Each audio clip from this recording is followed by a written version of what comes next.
No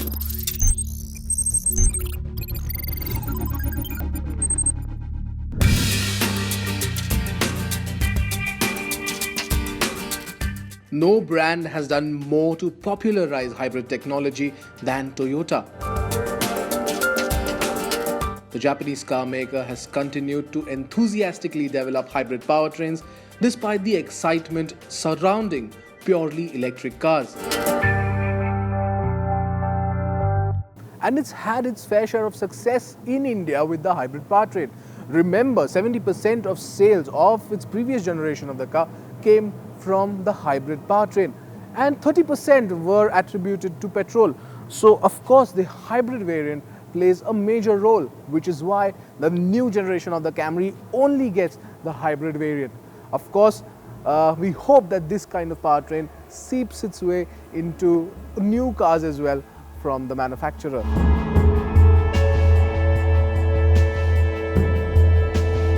The Camry has never been a looker, but this 8th generation model looks absolutely stylish.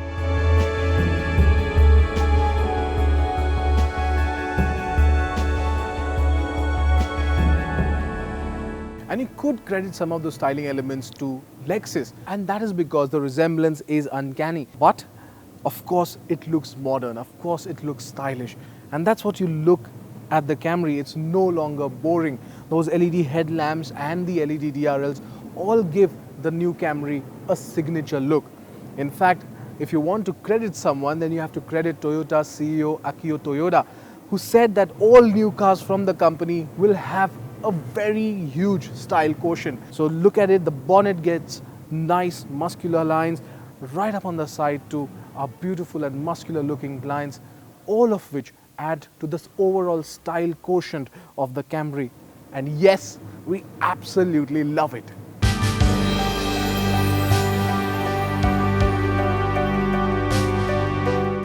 Move to the rear and you'll see the seamless design element flow from the front to the rear. The slim tail lamps complete the new look of the Camry, and the blue that you see on the Toyota badges up front and rear show off that you're using a hybrid car. And the stylish elements continue on the inside too. So the first thing that you notice once you get inside is this Y-shaped or Y generation of the new infotainment system. And everything, when you sit on the driver's seat, everything is very driver oriented, right from the steering wheel to the cockpit look of the instrument cluster to even this infotainment system, which is again a little tilted towards the driver. This is an 8-inch touchscreen infotainment system, gets navigation, does not get Apple CarPlay and Android Auto. Overall, the space is nice. Also, the big change, however, is the diameter of the steering wheel has changed. It's smaller than before, and you no longer get that a wooden piece right here on the steering wheel. Well, all of that said, there are a lot more features that you get on the car, right from USB ports to ventilated seats, which we have always loved, and to all these materials you use. It's still the glass, there is enough glass area, so overall the seating position hasn't changed at all from the previous version. So all has been taken care of, and it's still as roomy, as airy as it was before, just with a lot more features on offer. You get features like onboard navigation and Bluetooth connectivity. However, a big miss for Toyota is Apple CarPlay and Android Auto. And though there is mirror link, it's not compatible with all phones. But it now gets wireless charging and a 10-inch heads-up display. Moreover, it continues to be packed with premium features like a moonroof, electronically adjustable driver's seat with memory function, electronically adjustable ORVMs, rain sensing wipers, cruise control, electronic parking brake, and more. And the beige leather seats look good. In fact, they are ventilated seats, and we have always loved that feature. Now, if you're impressed with all those features, you're certainly going to be impressed when you come on the rear seat. Now, there are quite a few things here that weren't earlier there. and the added touches have given the Camry a more premium feel. There are rear AC vents here, but the biggest change is the center armrest, and it gets two cup holders here, and of course there's a full digital display which helps you take care of your aircon needs. There's even the rear sunshade that you can operate from here, and of course the entertainment system. But the biggest thing that this one gets is a reclining rear seat, and if you think that you are not too comfortable here, well, just recline this seat and you will be more comfortable.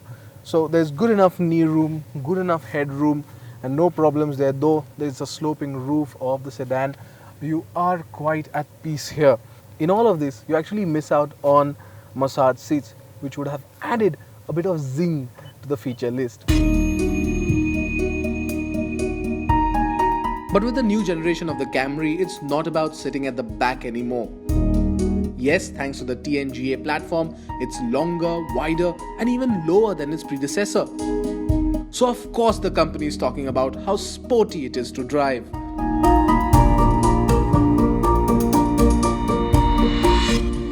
So this one gets a 2.5 litre petrol engine with an electric motor at the back. It's a hybrid at the end of the day. So the petrol motor and the electric motor together produce a maximum output of 215 brake horsepower, which is absolutely good. You also get these flappy paddle gearbox, which is really good and very quick to respond to your inputs.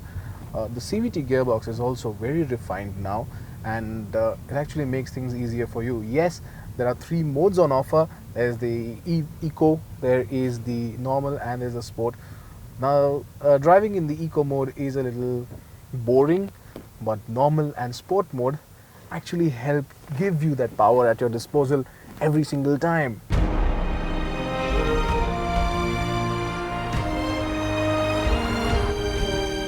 Toyota has added a manual mode that enables the driver to sift through 6 simulated gear steps, but it had little effect on the way the gears shift. There's a big roar before the gears shift, and though the company has done well to curtail the sound from seeping into the cabin, above 3500 RPM, things get a bit noisy.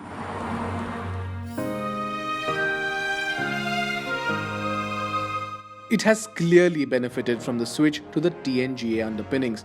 The body's torsional stiffness has increased by 30%. The Camry no longer bobs disconnectedly over ruffled pavement. It's more composed now, and even the larger bumps are dealt with ease, with no aftershake.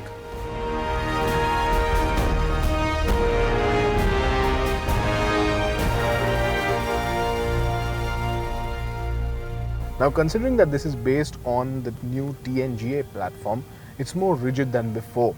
So even if you want to throw it into a corner, it will of course adapt.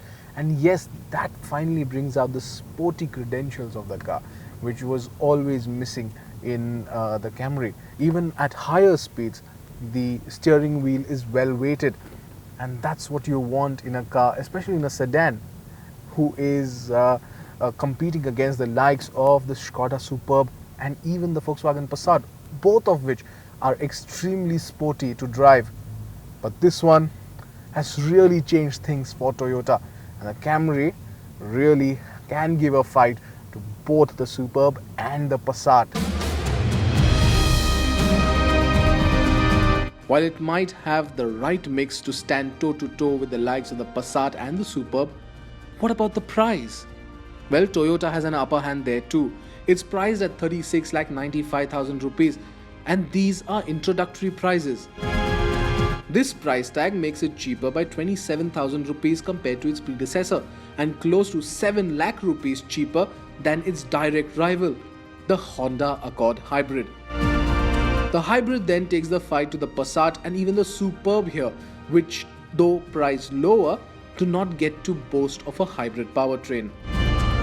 With the new generation of the Camry then, you certainly see Toyota take a leap in terms of look, drivability and sustainability too. Is the right mixture, and with a price like that, it's certainly trying to make hybrids more accessible.